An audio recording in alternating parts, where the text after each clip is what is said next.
మనిషి యొక్క జీవిత వికాసంలో ప్రతి స్థితిలో కూడా వర్తమానంలో జీవిస్తూ క్షణక్షణం జీవిస్తూ తర్వాత జీవితాన్ని అర్థం చేసుకుంటూ భౌతిక జీవితాన్ని సంపూర్ణంగా జీవిస్తూ పారమార్థిక జీవితంలోకి వెళ్ళాలి, అల్టిమేట్ గోల్కి రీచ్ అవ్వాలి అనేటటువంటి ఉద్దేశంతో జాగృతి సాధన, సాక్షి సాధన, తర్వాత ప్రతి పనిలో దైవత్వాన్ని చూడడము, ప్రతి స్థితిలో దివ్యత్వాన్ని అనుభవించడము, ఇలా రకరకాల టెక్నిక్స్ చెప్తూ meditation the first and last ఫ్రీడమ్లో 108 టెక్నిక్స్ ఇవ్వడం జరిగింది.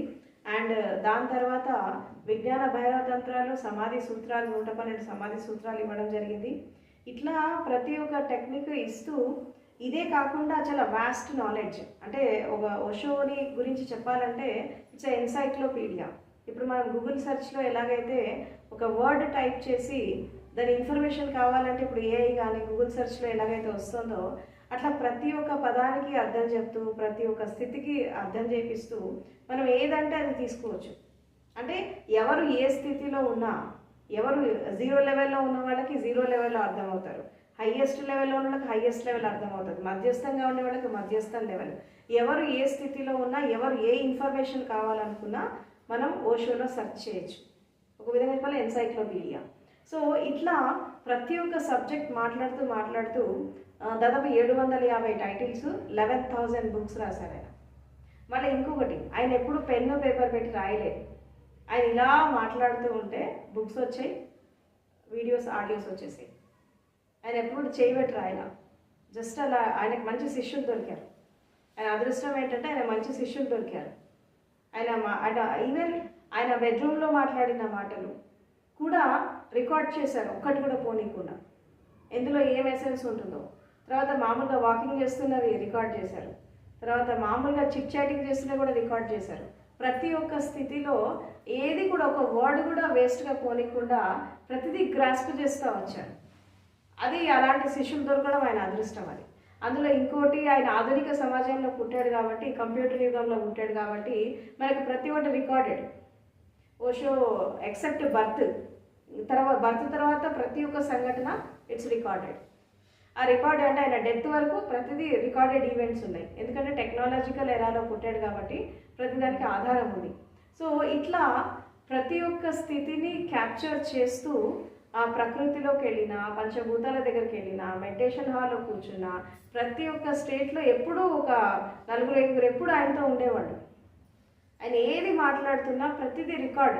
ఒకవేళ అది రికార్డ్ చేసి వీడియో బయట పెట్టలేకపోతే దానికి ఒక బుక్ రాసేవాడు, ఆ పాయింట్స్ తీసి ఒక చిన్న బుక్ తీసేవాడు. ఆయన ఏదైనా ఆ పదాలకు అర్థం చెప్తుంటే దాన్ని రికార్డ్ చేసి ఒక పాకెట్ బుక్ లాగా తీశారు. అంటే ఏది కూడా వేస్ట్గా పోనీలా. అంటే అందుకే మనకి ఇన్ని బుక్స్ రావడానికి కారణం ఏంటంటే ఆయన డిసైపుల్స్. ఎందుకంటే అందరూ వెల్ ఎడ్యుకేటెడ్, తర్వాత వెల్ ట్రైన్డ్, ఎక్కువ ఫారినర్స్ ఉండేవాళ్ళు. వాళ్ళు ఆ రోజుల్లో ఉండేటటువంటి టెక్నాలజీ యూజ్ చేసి ఆయన విజ్డమ్ని చాలా వాస్ట్గా స్ప్రెడ్ చేశారు. సో ఈరోజు మనము యూట్యూబ్లో కానీ గూగుల్ సెర్చ్లో కానీ మనకు వస్తున్న ఇన్ఫర్మేషన్ అంతా కూడా ఆ రోజు వాళ్ళు అది చేశారు కాబట్టి ఈరోజు ఇది మన దాకా కూడా వచ్చింది. సో అట్లా దాదాపు 11,000 బుక్స్, ఆడియోస్, వీడియోస్, టేప్స్ చాలా వచ్చేసాయి. సో ఇంత వాస్ట్ నాలెడ్జ్ ఇచ్చాక లాస్ట్కి ఆయన ఒకటే చెప్తారు, ఈ ఓషో ఫిలాసఫీ యొక్క ఎసెన్స్ ఏంటి, ఆయన ఏం చెప్పదలుచుకున్నాడు మనుషులకి అంటే, సింపుల్గా చెప్పాలంటే జీవితాన్ని ప్రేమించాలా, సత్యంతో జీవించాలి, తర్వాత జీవితాన్ని ఉత్సవపూర్వకంగా జీవించాలి. Life is a celebration. ఎందుకు సెలబ్రేషన్ లైఫ్ అంటే సమస్త ప్రకృతి, సమస్త విశ్వం 24/7 ఎప్పుడు సెలబ్రేషన్ జరుగుతూనే ఉంటుంది. మనిషి ఒక్కడే దుఃఖంలో ఉంటాడు, ఎందుకంటే గతం భవిష్యత్తులో ఉంటాడు కాబట్టి. జీవితం అనేది ఉత్సవపూర్వకంగా కావాలి అంటే మనం కూడా వర్తమానంలో జీవించడం, క్షణక్షణం జీవించడం, జీవితాన్ని ఆస్వాదిస్తూ జీవించడం, డిటాచ్మెంట్తో జీవించడం, తర్వాత ప్రతి దాంట్లో దైవత్వాన్ని చూడడం, ప్రతిదాన్ని జాగృతిలో చూడడం, ప్రతిదాన్ని కీన్గా అబ్జర్వ్ చేయడం. అంటే దుర్గంధంలో కూడా సుగంధాన్ని చూడడం, చెడులో కూడా మంచిని చూడడం. ఇట్లా అర్థం చేసుకుంటూ ఎప్పుడైతే మనం ముందుకు వెళ్తామో అప్పుడు ఆటోమేటిక్గా అక్కడ జరిగేది ఏంటంటే ట్రాన్స్ఫర్మేషన్, రిపెంటెన్స్, ట్రాన్స్ఫర్మేషన్, ఈ రెండింటికి తేడా ఉంది. రిపెంటెన్స్ అంటే ఏంటి? తప్పు చేసి సారీ చెప్పడం. రిపెంటెన్స్ అంటే ఏంటి? తప్పు చేసి సారీ చెప్పడం, క్షమించని అడగడం. ప్రతిసారి తప్పు చేస్తావు, ప్రతిసారి సారీ చెప్తావు, నీ లోపల మార్పు రాదు.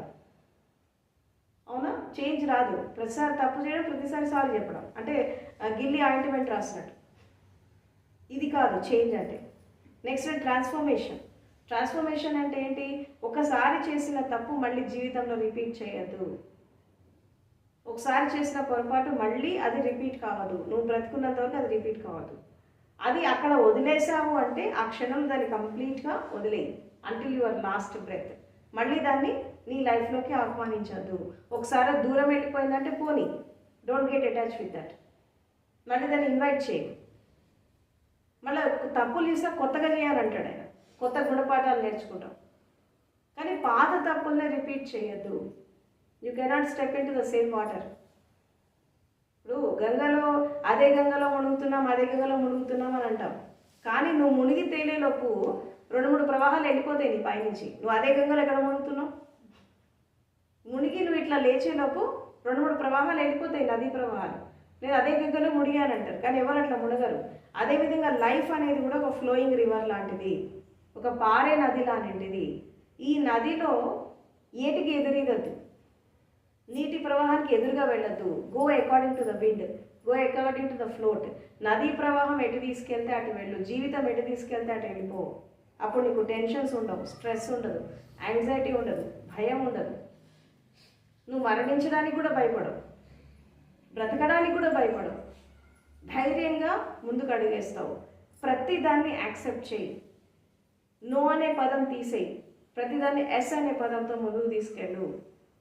ఎందుకంటే ఈ నో అనే పదం అనేది నెగిటివ్ ఇంటెన్షన్. అక్కడి నుంచి ఎస్ అనే పదంలోకి వచ్చినప్పుడు, యాక్సెప్టెన్స్లోకి వచ్చినప్పుడు అక్కడ ఏం జరుగుతుంది అంటే ప్రకృతి పంచభూతాల యొక్క అనుకూలతతో నువ్వు అనుకున్నవన్నీ నెరవేరుతాయి. కాబట్టి యాక్సెప్ట్ ఎవ్రీథింగ్. ఒక ధ్యానికి ఉండాల్సిన లక్షణాలు ఏంటి? ఒక ధ్యాని అనేవాడు ఎలా ఉండాలంటే నాన్ ఎస్కేపిస్ట్ లాగా ఉండాలని అంటాడు. మెడిటేషన్కి దాదాపు 40 నిర్వచనాలు ఇచ్చాడు ఆయన. వాట్ ఈస్ మెడిటేషన్ అనే దానికి. అంటే ఆ 40 నిర్వచనాల్లో చూసుకుంటే ఏంటంటే ఆ 40 మన లోపల ఉండే క్వాలిటీస్. అంటే మెడిటేషన్ ఈజ్ ఎ నాక్, సెల్ఫ్ రిమెంబరెన్స్, ప్యారడైజ్, అవేర్నెస్. తర్వాత ఇంకో అదొక విధంగా చెప్పాలంటే ఒకటి సెల్ఫ్ ఎస్టీమ్డ్ లైఫ్. ఇలా దాదాపు 40 క్వాలిటీస్ చెప్పాడు. ఒక ధ్యానిలో ఉండే లక్షణాలు 40 క్వాలిటీస్ ఉంటాయని చెప్పాడు వాళ్ళ లోపల. ఒక సమాధిస్టులో ఉండేటటువంటి ఎక్స్పీరియన్సెస్ ఏంటి అంటే 7 క్యారెక్టరిస్టిక్స్ ఉంటాయి సమాధి పొందిన వాళ్ళ లోపల. ఈ లక్షణాలు ఉంటేనే వాళ్ళు ధ్యానులు, ఈ లక్షణాలు ఉంటేనే వాళ్ళు సమాధిస్టులు అని చెప్పి చెప్తాడు. చాలా క్లియర్గా ఎక్స్ప్లెనేషన్ ఇవ్వడం జరిగింది. ఇట్లా ప్రతి ఒక్క చోట జీవితాన్ని సంపూర్ణంగా జీవించడం, అర్థం చేసుకొని జీవించడం, జ్ఞానోదయం నీ జన్మ హక్కు అని చెప్పి జ్ఞానోదయాన్ని అందుకోకుండా ఈ జన్మను వేస్ట్ చేసుకోవద్దు అని చెప్పి రకరకాల ప్రవచనాల్లో రకరకాల స్థితులలో చాలా వాస్ట్గా విజ్డమ్ అందివ్వడం జరిగింది. తర్వాత ఇక సద్గురు ఓషో పర్సనల్ లైఫ్ గురించి చెప్పాలి అంటే ఆయన పుట్టింది మధ్యప్రదేశ్లో కుచ్వాడ విలేజ్లో December 11th, 1931 రోజు ఆయన జన్మించారు. ఆ జన్మించాక ఏం జరిగింది అంటే 3 days వరకు ఆయన ఏడవడం కానీ పాలు తాగడం కానీ ఏం చేయలేదు. 3 days వరకు మౌనంలో ఉండిపోయాడు. అసలు ఈ అబ్బాయి బతుకున్నాడు చచ్చిపోయినాడు కూడా తెలియదు. అందరికి డౌట్ వచ్చింది అడవపోతే. అంటే ఇది ఎందుకు ఇట్లా జరిగింది అని అంటే ఆయన ఆటోబయోగ్రఫీలో గోల్డెన్ చైల్డ్హుడ్ అనేటటువంటి ఒక బుక్లో ఆటోబయోగ్రఫీలో ఏం చెప్తాడు అంటే ఆయన పాస్ట్ రెగ్రెషన్లో పాస్ట్ రినౌన్సియేషన్లో ఆయన ఒక లామా బుద్ధిస్ట్ మాంక్. అప్పుడు ఆయనకి 80 years ఉన్నప్పుడు ఆయనకి జ్ఞానోదయం రావడం చాలా లేట్గా వస్తుంది. ఆ ఏజ్లో 80 yearsలో వచ్చినప్పుడు ఆయన ఒక 21 days దీక్ష తీసుకుంటాడు. ఏది ఫుడ్ మానేసి నీళ్లు మానేసి మౌనంలో దీక్ష తీసుకుంటాడు. దీక్ష తీసుకొని ఆయన సాధన చేస్తున్న క్రమంలో అక్కడ పాయిజనింగ్ జరుగుతుంది. ఏదో ఒక కారణం వల్ల పాయిజనింగ్ జరిగింది. ఈ 3 daysలో అయితే ఆయన దీక్ష కంప్లీట్ అయిపోయేది. కంప్లీట్ కాకముందే ఆ లైఫ్ వెళ్ళిపోయింది అక్కడ. మళ్ళీ ఈ లైఫ్కి వచ్చాక దాన్ని ఫుల్ఫిల్ చేసుకోవడానికి 3 days అది పాటించాడు ఇక్కడ దీక్ష. ఆ ఏజ్లో. అంటే మళ్ళీ మాట్లాడడం లేదు, ఏడవడం లేదు, నవ్వడం లేదు, ఏం లేదు, జస్ట్ లైక్ డెడ్ బాడీ. అంటే ఆ స్థితిలో మళ్ళీ ఒక సమాధి స్థితిలో పుట్టాడు ఆయన. మళ్ళీ 3 days తర్వాత దాన్ని ఫుల్ఫిల్ చేసుకొని మళ్ళీ ఆయన లైఫ్ అనేది స్టార్ట్ అయిపోయింది. అలా 7 yearsకి సతోరి ఎక్స్పీరియన్స్. వాళ్ళ తాతగారు చనిపోయాక డెత్ గురించి రీసెర్చ్ చేసి తన మీద తను అనేక రకాల ప్రయోగాలు చేసుకొని ఆయన మరణం యొక్క అనుభవాన్ని తీసుకోవడం జరిగింది. సతోరి ఎక్స్పీరియన్స్. ఫస్ట్ తురియావస్థకి వెళ్ళడం జరిగింది. అలా 14 సంవత్సరాలకి సమాధి అనుభవాన్ని తీసుకున్నాడు. ఆయన 21 years ఉన్నప్పుడు ఎన్లైట్ అయ్యాడు. 21 సంవత్సరాలకే ఆయన జ్ఞానోదయం అందుకోవడం జరిగింది. దాని తర్వాత 21 నుంచి 35 వరకు ఆయన ప్రొఫెసర్గా వర్క్ చేశారు. జబల్పూర్ యూనివర్సిటీలో సాగర్ యూనివర్సిటీలో చేశాడు జబల్పూర్లో. అలా ప్రొఫెసర్గా వర్క్ చేస్తూ అనేక రకాల డిబేట్స్, కాన్ఫరెన్సెస్ వాటికి అటెండ్ అయిపోయి ఆయన విజ్డాన్ని పంచుకుంటూ వచ్చాడు. తర్వాత ఆ జాబ్కి రాజీనామా చేసేసి నెక్స్ట్ ధర్మ ప్రచారానికి వచ్చాడు. ఆయనకు 60 సంవత్సరాలు వచ్చేంత వరకు కూడా ఆయన విజ్డమ్ని త్రూఅవుట్ వరల్డ్, ఒక విధంగా చెప్పాలంటే ప్రపంచాన్ని మళ్ళీ ఒక డిఫరెంట్ డైమెన్షన్లోకి తీసుకెళ్ళడం జరిగింది. అంటే ఈ అంధవిశ్వాసాలు, అంధశ్రద్ధ, అంధభక్తి, ఈ ఛాందసవాదులకి, ఈ కులము, మతము, దేశకాల పరిస్థితులకు అతీతంగా, అన్ని ధర్మాలకు అతీతంగా ఒక విధంగా చెప్పాలంటే అన్నిటికీ ఎదురు నిలిచాడు ఆయన. అన్ని మతాలను వ్యతిరేకించాడు. తర్వాత ఈ caste system, discriminations, sociological subjects, ఇది అది అని కాదు, there are so many subjects. ప్రతి దాని మీద ఆయన లెక్చర్స్ ఇస్తూ, డిబేట్స్ చేస్తూ అట్లా మొత్తం ఆయన విజ్డమ్ని స్ప్రెడ్ చేయడం జరిగింది. అండ్ అలా చేస్తూ చేస్తూ ఆయనకి అమెరికన్ గవర్నమెంట్ పాయిజన్ ఇచ్చారు. పాయిజన్ ఇచ్చాక దాదాపు ఒక 5-6 years ఆయన సర్వైవ్ అయినాడు బాడీలో పాయిజనింగ్ ఇచ్చాక. దాని తర్వాత నెక్స్ట్ మంత్ వస్తుంది January 1990లో ఆయన బాడీ వెకేట్ చేయడం జరిగింది. అండ్ ఆ సందర్భంలో ఏం చెప్తారు అంటే శిష్యులని పర్మిషన్ అడుగుతాడు బాడీ వెకేట్ చేయడం కోసం. పర్మిషన్ అడిగినప్పుడు వాళ్ళు ఎవరు పర్మిషన్ ఇవ్వడానికి సిద్ధపడరు.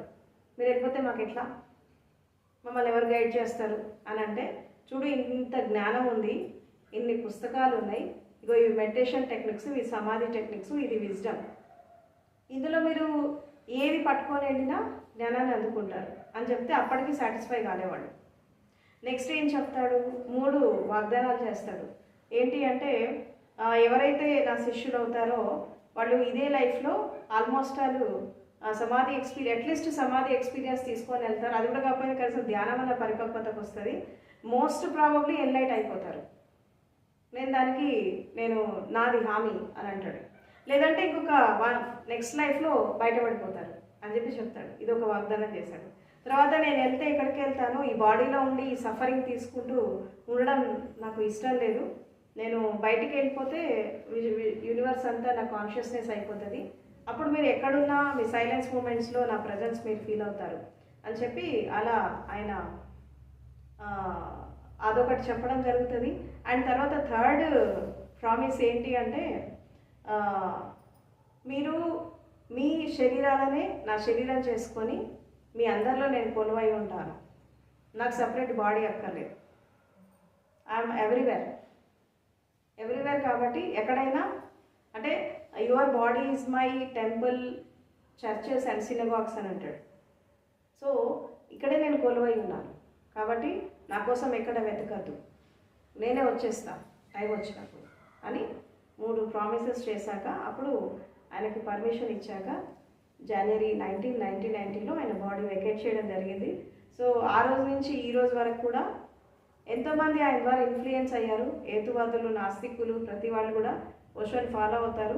అండ్ ఇప్పుడున్న సోకాల్డ్ గురువులు, ప్రజెంట్ ఎరాలో ఉన్న సోకాల్డ్ గురువులంతా కూడా ఒకప్పుడు ఓషో ఫాలోవర్స్. అఫ్కోర్స్ వాళ్ళు బహిర్గతంగా చెప్పకపోవచ్చు, but that is the fact, అది సత్యం. అని ప్రతి వాళ్ళు కూడా ఆయన టచ్ చేయకుండా ఎవరు గురువు కాల, ఆయన ముట్టుకోకుండా పట్టుకోకుండా ఆయన పుస్తకాలు చదవకుండా ఎవరు గురువు కాలేదు. సో అలాంటి గురువు నాకు దొరకడం అనేది నా పూర్వజన్మ సుకృతం. సో నాకు 18 సంవత్సరాలు ఉన్నప్పుడు నేను ఓషో అప్పటికి బాడీలో లేడు, బాడీ వెకేట్ చేశాడు ఆయన. అయినప్పటికీ కూడా ఆయన పేపర్లో ఆర్టికల్ చదివి ఆయన ఫోటో చూసి నేను ఇన్ఫ్లుయెన్స్ అవ్వడం జరిగింది. ఇన్ఫ్లుయెన్స్ అయిన నేను వెతుకుతూ సద్గురు శైలేంద్ర సరస్వతి, సిద్ధార్థ స్వామి, ఓషో ప్రియ, వీళ్ళ ద్వారా నేను ఆయన విజ్డమ్ అందుకోవడం జరిగింది. అండ్ నా అదృష్టం ఏంటంటే వితిన్ 3 monthsలో నేను ఒక 60% జర్నీ కంప్లీట్ చేసుకున్నా. Only in 3 months. ఆధ్యాత్మిక యాత్రలో 60% జర్నీ అనేది 3 monthsలోనే నాకు కంప్లీట్ అయిపోయింది. సో ఆ రోజు జరిగిన అనుభవము, దాని ఎక్స్టెన్షనే నా ప్రజెంట్ లైఫ్. దాదాపు ఒక 28 సంవత్సరాలు నా సాధన. ఓషో దగ్గర దాదాపు ఒక 10 years సాధన చేశాను నేను. మిగతా 18 సంవత్సరాలలో ప్రపంచంలో ఎంతమంది గురువులు ఉన్నారు, అందరి దగ్గరికి వెళ్ళి సాధన చేయడానికి బుద్ధ పరంపర, జైన పరంపర, రకరకాల పరంపరలో రీసెర్చ్ చేయడం జరిగింది. అండ్ ఈరోజు ఈ లైఫ్ అనేది ఆయన నాకు ఇచ్చిన గిఫ్ట్. అది భగవంతుడి అనుభవం కావచ్చు, విశ్వం యొక్క అనుభవం కావచ్చు, అండ్ తర్వాత నా లైఫ్ కావచ్చు. లైఫ్లో ఎన్ని స్ట్రగుల్స్ వచ్చినా ఏమొచ్చినా ఈరోజు నేను ఇలా నిలబడ్డాను అంటే దానికి కారణం ఆయనే. ఎందుకంటే నేను కూడా జర్నీ స్టార్ట్ చేసేటప్పుడు ఆయనతో చాలా స్ట్రగుల్ చేయాల్సి వచ్చింది మా ఫ్యామిలీతో. అంత ఈజీగా ఈ స్టేట్కి రాలే నేను. సో ఇటు సొసైటీతో చేయాల్సి వచ్చింది, అటు కమ్యూనిటీతో చేయాల్సి వచ్చింది, అటు ఫ్యామిలీతో చేయాల్సి వచ్చింది స్ట్రగుల్. ఆ స్ట్రగుల్ చేసి చేసి అందరికీ దూరం అయ్యా. అంటే ప్రపంచం దృష్టిలో నేను ఒక ఫెయిల్యూర్ పర్సన్ని. అంటే భౌతిక ప్రపంచం దృష్టిలో చూస్తే నేను ఒక ఫెయిల్యూర్ పర్సన్, బట్ స్పిరిచువల్గా చూస్తే ఆమె సక్సెస్ఫుల్ ఉమెన్. ఎందుకంటే భౌతిక ప్రపంచంలో వీళ్ళు లేరు, వాళ్ళు లేరు, ఇది లేదు, అది లేదు, ఇల్లు లేదు, వాకి లేదు, బంధాలు లేవు, ఏం లేవు, అదేం లైఫ్ అని అందరూ అనుకుంటారు. But it's okay. But universe దృష్టిలో ఆమె సక్సెస్ఫుల్ ఉమెన్. ఈ మనుషులు, సమాజం ఏమనుకుంటారు నా గురించి అనవసరం. సో కాబట్టి ఆ రోజు నేను గడప దాటి బయటికి గురువు దగ్గరికి వెళ్ళే ముందు ఒకే ఒక వాగ్దానము నేను ఆయన కోరుకోవడం జరిగింది. ఏంటి అంటే, అందరినీ వదిలేసి నీ కోసం వస్తున్నా, రేపు ఏ పరిస్థితి ఎలా వచ్చినా నువ్వు నన్ను నిలబెట్టాలి. ఏం జరిగినా నాకు ప్రాబ్లం ఉంది, అన్నీ ఫేస్ చేస్తా, బట్ నువ్వు నిలబెట్టు. ఎవరున్నా లేకపోయినా నేను చాలా స్టేబుల్గా నా లైఫ్లో నేను ఎదగాలి అని చెప్పి నేను కోరుకున్నా. I'm here. ఈరోజు మీ కళ్ళ ముందున్న నేను అదే. అంటే ప్రతి ఒక్క స్థితిలో కూడా, అంటే గురువుని మనము మనస వాచ కర్మణ 100% మనం నమ్మకంతో విశ్వాసంతో వెళ్తే మనం ప్రపంచాన్ని జయించడమే కాకుండా విశ్వాన్ని కూడా జయించవచ్చు. ఇది నేను దానికి ఎగ్జాంపుల్. ఎందుకంటే ప్రతి ఒక్క స్థితిలో చాలా ప్రేమపూర్వకంగా, చాలా ఇంటెన్స్గా, ప్రతి ఒక్క స్టేజ్లో అప్పుడు మా గురువులు నాకు దగ్గర లేరు. ఇప్పుడు మీకు నేను ఉన్నట్టు వాళ్ళు లేరు నాకు. అప్పుడు వాళ్ళకి అప్పటికే 1,00,000 మంది శిష్యులు అయిపోయారు. ఆయన లేడు, ఓషో లేడు అప్పటికే. మరి నేను ఎలా అందుకున్నా? సింపుల్గా చెప్పాలంటే ఆయన లైఫ్ని ఒక ఎగ్జాంపుల్ లాగా తీసుకొని, ఆయన చేసిన రీసెర్చ్ని ఒక ఎగ్జాంపుల్ లాగా తీసుకొని నేను అదే మార్గంలో నడిచాను. సరే గురువుల దగ్గర లేరు చెప్పడానికి, అయితే ఏందట, మనమే వెతుకుదాం, మనమే రీసెర్చ్ చేద్దాం అని. ఓషో ఎలాగైతే తను జ్ఞానోదయం అందుకున్నాక ఎన్ని రకాల రీసెర్చెస్ చేశాడో నేను కూడా అలాగే వెతికాను. ప్రతి దాంట్లో వెతికాను. ఆయన కంటే అడ్వాన్స్గా వెతికాను, ఎందుకంటే ఇంకా అడ్వాన్స్గా పుట్టాను కాబట్టి. ఇంకా ఆయనకంటే అడ్వాన్స్ జనరేషన్లో ఉన్నాను కాబట్టి ఇంకా చాలా డెప్త్గా వెతకడం జరిగింది. అండ్ ఈవెన్ టిల్ టుడే ఇంకా నా రీసెర్చ్ జరుగుతుంది. అది ఎక్కడ ఎండ్ అవుతుందో నాకు కూడా తెలియదు. సో కాబట్టి అలాంటి గురువు దొరకడం, ఆ గురువుకి నేను శిష్యురాలుగా కావడం, అండ్ మా దివ్యగంధ అనే పేరు నాకు ఓషోని ఇవ్వడం జరిగింది. సో ఆయన యొక్క బ్లెస్సింగ్స్తో ఈరోజు ఈ 8 సంవత్సరాల నుంచి ధర్మ ప్రచారం చేస్తున్నాను. సో అలాంటి గురువుకి శిష్యురాలు కావడం నా పూర్వజన్మ సుకృతం, ఎన్నో జన్మల సుకృతం ఇది. ఎందుకంటే ఎంతో తపస్సు చేసి, ఎంతో సాధన చేసి, ఎన్నో స్ట్రగుల్స్ చేస్తే తప్పించి అలాంటి గురువు దొరకడు. ఒకవేళ దొరికినా ఆయన అర్థం చేసుకోవడం చాలా కష్టం. అందరూ మిస్ అయిపోయారు ఓషోని, నేను ఒక్కదాన్ని పట్టుకున్నా. మ్యాక్సిమం పీపుల్ ఓషోని మిస్ అయిపోయారు, ఆయన ఫిలాసఫీని మిస్ అయిపోయారు. నాలాంటి కొంతమంది, నాకు తెలిసి ఆయన పుట్టినప్పటి నుంచి ఇప్పటిదాకా ఎంతమంది ఓషోని కరెక్ట్గా అర్థం చేసుకున్నారంటే, నాకు తెలిసి నవేడేస్ ఈ ప్రపంచంలో హార్డ్లీ ఒక 100 మంది ఉంటారేమో అంతే. మిగతా వాళ్ళంతా బహిర్గతం వెళ్ళిపోయారు. ఇప్పటికీ చూస్తున్నాను చాలామంది, 100 మెంబర్స్ హార్డ్లీ ఉంటారేమో కరెక్ట్గా ఆయన అర్థం చేసుకొని ముందుకెళ్ళిన వాళ్ళు. దాంట్లో నాకు ఇప్పుడు ప్రజెంట్ లివింగ్ మాస్టర్స్ కూడా 3 ఉన్నారు, ఇంకా వాళ్ళలాంటి వాడు కొంతమంది ఉన్నారు. సో 100 మెంబర్స్ మాత్రమే నాకు కనబడ్డారు నా అంచనా ప్రకారం. మరి నాకు తెలియకుండా ఎవరైనా ఇంటర్నల్గా ఉన్నారేమో నాకు తెలియదు, బట్ బయటకు వచ్చిన వాళ్ళలో మాత్రం ఒక 100 మెంబర్స్ నాకు అలా కనబడ్డారు. అంటే సింపుల్గా చెప్పాలి అంటే ఓషో దగ్గర నుంచి స్టార్ట్ అయినటువంటి నా జర్నీ యూనివర్స్ వరకు సాగింది. అందరి గురువులని దాటుకొని, అన్ని ఫిలాసఫీస్ దాటుకొని, అన్ని తత్వాలు దాటుకొని ఒక యూనివర్సల్ కాన్షియస్నెస్ వరకు జర్నీ అనేది it's a vast journey. And నా అదృష్టం ఏంటంటే అతి చిన్న వయసులో, తక్కువ కాలంలో, కొంతమంది జన్మజన్మలు తపస్సు చేస్తారట ఈ అనుభవాల కోసం. మరి నా పూర్వజన్మ సుకృతం ఏంటో, నా అదృష్టం ఏంటో నాకు తెలియదు, కానీ చాలా షార్ట్ పీరియడ్లో నేను దాన్ని అందుకున్నా, తక్కువ టైంలో. గతం ఏంటి అనేది పక్కకు పెట్టేస్తే ఈ లైఫ్లో అందులో జీవించి ఉండగా నేను పుట్టడము, పెరగడము, ఎడ్యుకేషన్ కంప్లీట్ చేసుకోవడము, గురువు దగ్గరికి వెళ్ళడము, జ్ఞానోదయాన్ని అందుకోవడము, అవునా, సాధన కంప్లీట్ చేసుకోవడము, ధర్మ ప్రచారం చేయడం ఒకే లైఫ్లో జరుగుతుంది. ఒకే లైఫ్. ఈ 45 ఇయర్స్లో నేను 100 ఇయర్స్ లైఫ్ చూశాను. అన్నీ ఒకే లైఫ్లో ఫాస్ట్గా జరిగిపోతున్నాయి. ఇదంతా నా గొప్పతనం కాదు. I'm just a flute in the hands of divine. It is going on, నడుస్తుంది. అంటే ఇక్కడ అలాంటి గురువుతో స్టార్ట్ అయినటువంటి జర్నీ ఇట్లా వాస్ట్గా ఎదగడానికి కారణము ఒకటి బ్లెస్సింగ్స్, గురువుల బ్లెస్సింగ్స్, తర్వాత యూనివర్సల్ కాన్షియస్నెస్ యొక్క కృప అండ్ ప్రకృతి యొక్క అనుసంధానము, తర్వాత ఎంతోమంది సాధకుల యొక్క సపోర్ట్ అండ్ ఎంతోమంది ఆచార్యుల యొక్క వాళ్ళ యొక్క గైడెన్స్, ఇవన్నీ కూడా అంటే చాలా ప్రేమగా, ఎక్కడికి వెళ్ళినా చాలా ప్రేమగా, ఎక్కడ అవాంతరాలు రాకుండా, ఎక్కడ ఇబ్బందులు రాకుండా ఎంతోమంది నాకు గైడ్ చేశారు. సో నా లైఫ్ అనేది ఇంతమంది కాంట్రిబ్యూట్ చేస్తే మీ కళ్ళ ముందు ఇలా ఉంది. నేను ఒక్కదాన్ని సాధించింది కాదు, ఇది అందరి కాంట్రిబ్యూషన్ ఉంది దీంట్లో. కేవలం నా విషయం అని కాదు, ప్రతి ఒక్క వ్యక్తి జీవితం అంతే. అది ప్రపంచికంగా ఎదిగినా, ఆధ్యాత్మికంగా ఎదిగినా ఎంతోమంది కాంట్రిబ్యూట్ చేస్తేనే, అటు పేరెంట్స్ కావచ్చు, తర్వాత వాళ్ళు మంచి చేశారా చెడు చేశారా అదంతా పక్కకు పెట్టేస్తే పేరెంట్స్ కావచ్చు, టీచర్స్ కావచ్చు, ప్రొఫెసర్స్ కావచ్చు, ఆచార్యులు కావచ్చు, ఇలా ఎంతోమంది కాంట్రిబ్యూట్ చేస్తే ఇలా లైఫ్ అనేది మోల్డ్ అయిపోయింది. సో నేను ఫైనల్గా చెప్పేది ఒకటే ఏంటి అంటే, ఓషో మెసేజ్ ఏమిస్తాడంటే, సెలబ్రేషన్ ఈజ్ మై రిలీజియన్. ఆయన స్టేట్మెంట్ ఏంటంటే, celebration is my religion and love is my truth and silence is my destiny. అంటే ప్రేమని, ధ్యానాన్ని మమేకం చేశాడు. ఇక్కడ ఒక చిన్న విషయం చెప్తాను మీకు. ఏంటంటే లవ్, తర్వాత డెత్, మెడిటేషన్, ఈ మూడింటికి డిఫరెన్స్. ప్రేమ అంటే ఏంటంటే ఇతరులను ఇష్టపడడం, జంతువులను ప్రేమించడం, మనుషులను ప్రేమించడం. లవ్ అనేది ఫ్లో అవ్వడం, నీ లోపల జనించింది బయటికి ఫ్లో అవ్వడం. సరే, అది ఆశించి ఉందా, ఆశించకుండా ఉందా, అదంతా పక్కకు పెట్టేస్తే వేరే వాళ్ళ మీద నువ్వు చూపించేటటువంటి interest, caring, concern, that is love. సరే, అది ఇంప్యూరిటీగా ఉండొచ్చు, బట్ దట్ ఈస్ లవ్. తర్వాత మెడిటేషన్ అంటే ఏంటి? Self love. Meditation is nothing but self love.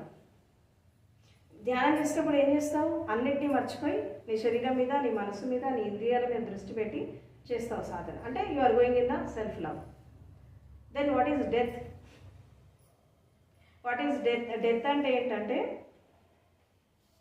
You love your life. అంటే జీవితాన్ని ప్రేమిస్తావు, తర్వాత మరణాన్ని కూడా ప్రేమిస్తావు. ఆ మరణం ఏంటి అంటే it's a love affair with the nature. అంటే పంచభూతాలతో తయారైనటువంటి శరీరము పంచభూతాల్లో కలిసిపోవడం, లీనమైపోవడం. ప్రేమ అంటే లీనం అవ్వడమే కదా, ఒకరితో ఒకడు కలవడమే కదా, లీనమైపోవడం, మమేకత్వంలోకి వెళ్ళిపోవడం, లైవ్ అయిపోవడం. డెత్ అంటే ఏంటి? Love with the nature. Then what is enlightenment? It's ultimate love affair with the divine. అంటే భగవంతుడి ప్రేమలో పడిపోవడం, దట్ ఈస్ ఎన్లైటన్మెంట్. అంటే love, meditation, death and enlightenment. ఈ మూడిట్లో కామన్గా ఉన్నది ఏంటి? ప్రేమ. అది ఇతరుల ప్రేమలో పడిపోయినా, నేచర్ లవ్లో పడిపోయినా, అవునా, నీ స్వయం ప్రేమలో పడిపోయినా, భగవంతుడి ప్రేమలో పడిపోయినా, ఒకదానికో పేరు ఇచ్చారు. ఒకటేంటి? లవ్, రెండవది మెడిటేషన్, తర్వాత మూడవది డెత్, నాలుగవది ఎన్లైటన్మెంట్. కాబట్టి ఇది ఓషో ఇచ్చినటువంటి మెసేజ్. కాబట్టి జీవితం మధురంగా ఉండాలా, కర్మలు మధురంగా ఉండాలి, మనం చేసే సంకల్పాలు మధురంగా ఉండాలా. ఇవన్నీ కరెక్ట్గా ఉంటే మరణం కూడా మధురం అయిపోతుంది. Death will also become celebration. Life is a celebration, death is also a celebration. And this is the Osho message. Thank you so much.